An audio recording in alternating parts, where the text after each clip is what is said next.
Mia lived for the feel of clay beneath her fingertips, the cool, smooth texture, the way it yielded to her touch, yet held its form. Her studio, bathed in the soft glow of northern light, was her sanctuary. Here, amidst the dust and the tools, she found her voice.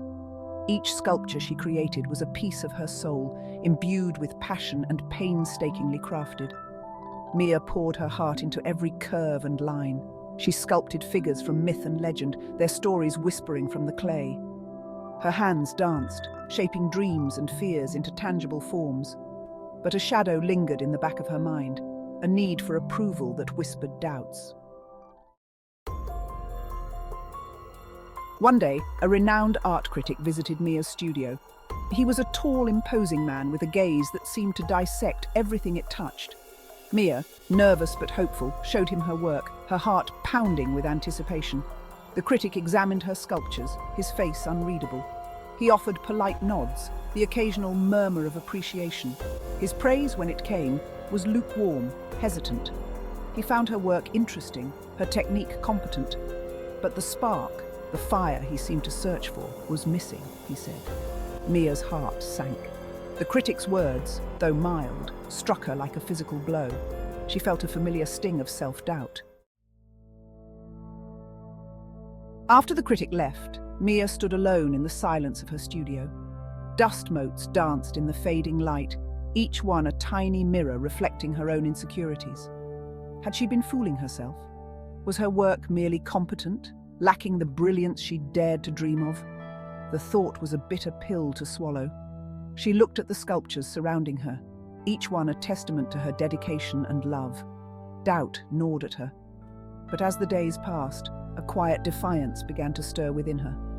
Mia realized she had sought validation from a stranger, allowing his opinion to overshadow her own truth.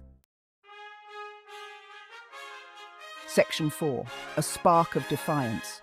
The critic's words echoed in her mind, but a new resolve began to take root. She would not be defined by the opinion of others. Her art, her passion, came from a place deep within her, a wellspring of creativity that needed no external validation. The spark the critic had failed to see was hers to ignite. Mia picked up her tools, her fingers itching to mold the clay. She would no longer sculpt for the approval of others. She would sculpt for herself, for the sheer joy of creation. Her fear began to dissipate, replaced by a fierce determination. Section 5. Finding her voice. Mia poured all her doubts and frustrations into her work.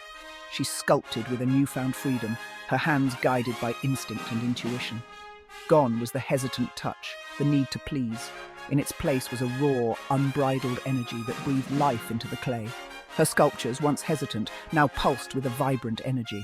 They were bold, daring, a reflection of her own emerging strength. Mia no longer sought approval, she commanded attention. Her work, a testament to her unique vision, began to garner notice. Section 6. The masterpiece within. Word of Mia's talent spread. People were drawn to the raw emotion and undeniable power of her sculptures. Her studio, once a place of self-doubt, became a haven of creativity, a place where she inspired others to embrace their own authentic selves. The recognition she received was no longer the lifeblood of her work, but a welcome affirmation of the journey she had undertaken. Mia, once a sculptor seeking validation, had found her true voice. She had discovered the masterpiece within, a testament to the transformative power of self-belief. The critic's words, once a source of pain, now served as a reminder. True strength lies not in seeking external approval, but in embracing the power of one's own unique vision.